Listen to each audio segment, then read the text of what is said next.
আল্লাহ আমি যে বিপদে ধৈর্য ধারণ করলাম এটার সওয়াব দিও, আর যা হারালাম তার চেয়ে ভালো কিছু দিয়ে বদল করে দিও। সুবহানাল্লাহ পড়েন। বিশ্ব নবীর হাদিস শুনলেন উম্মে সালামা রাদিয়াল্লাহু তাআলা আনহা।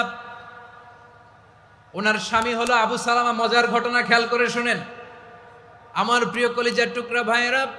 কানগুলো খরগোশের কানের মতো খাড়া করে আমার দিকে তাকান। সাইয়্যিদাতুনা উম্মে সালামা রাদিয়াল্লাহু তাআলা আনহা, ওনার স্বামীর নাম আবু সালামা। শ্রেষ্ঠ দম্পতি, শ্রেষ্ঠ ফ্যামিলি।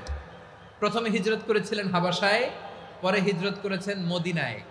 উহুদ যুদ্ধের পরে ওনার স্বামী আবু সালামা ইন্তেকাল করলো, শহীদ হলো। সুবহানাল্লাহ পড়েন।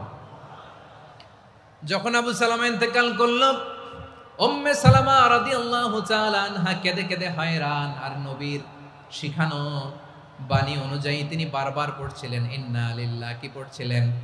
জামু কি হরমু এগুলো বলে নাই, কি বলছে? ইন্না লিল্লাহ।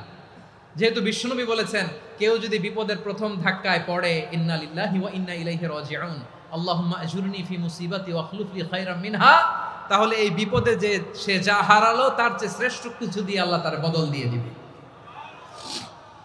এই হাদিস শুনে উম্মে সালামা রাদিয়াল্লাহু তাআলা আনহা ওনার প্রাণ প্রিয় স্বামী আবু সালামার ইন্তেকালের পরে চোখের পানি ছাড়ে আর পড়ে ইন্না লিল্লাহি ওয়া ইন্না ইলাইহি রাজিউন, আল্লাহুম্মা আজুরনি ফি মুসিবাতি ওয়া আখলুফ লি খায়রাম মিনহা।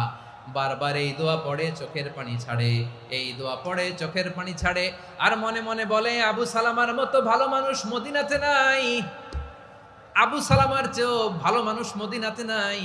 তার চেয়ে ভালো মানুষ কি করে আল্লাহ তাআলা আমারে দিবে? তার চেয়ে ভালো মানুষ তো আমি মদিনাতে দেখি না। চোখের পানি দিয়ে বুক ভাসায় আর নবীর হাদিসের উপর আমল করে পড়ে ইন্না লিল্লাহি ওয়া ইন্না ইলাইহি রাজিউন, ইন্না লিল্লাহি ওয়া ইন্না ইলাইহি রাজিউন। পড়তে পড়তে চোখের পানি ছাড়ে আর চিন্তা করে বিশ্বনবী বললেন এই দোয়া পড়লে যেটা হারালাম তার চেয়ে ভালো কিছু দিয়ে আল্লাহ পুরস্কার দেয়। আবু সালামার চেয়ে ভালো মানুষ মদিনার মধ্যে আর কে হতে পারে? কি আজীব তামাশা, কি অবাক করা ঘটনা। কিছুদিন পরে দেখা গেল সাইয়্যিদুল মুরসালিন রাহমাতাল লিল আলামিন স্বয়ং বিশ্ব নবী উম্মে সালামাকে বিয়ের প্রস্তাব পাঠিয়েছে। স্বয়ং বিশ্ব নবী উম্মে সালামা রাদিয়াল্লাহু তাআলা আনহাকে বিয়ের প্রস্তাব পাঠিয়েছেন। উনি রাজি হয়ে গেলেন, বিয়ে হয়ে গেল। উনি হয়ে গেলেন উম্মুল মুমিনিন, আমাদের মা, পুরো মুসলিম উম্মার মা। চিৎকার করে বলেন আল্লাহু আকবার। তাহলে আমার প্রাণ প্রিয়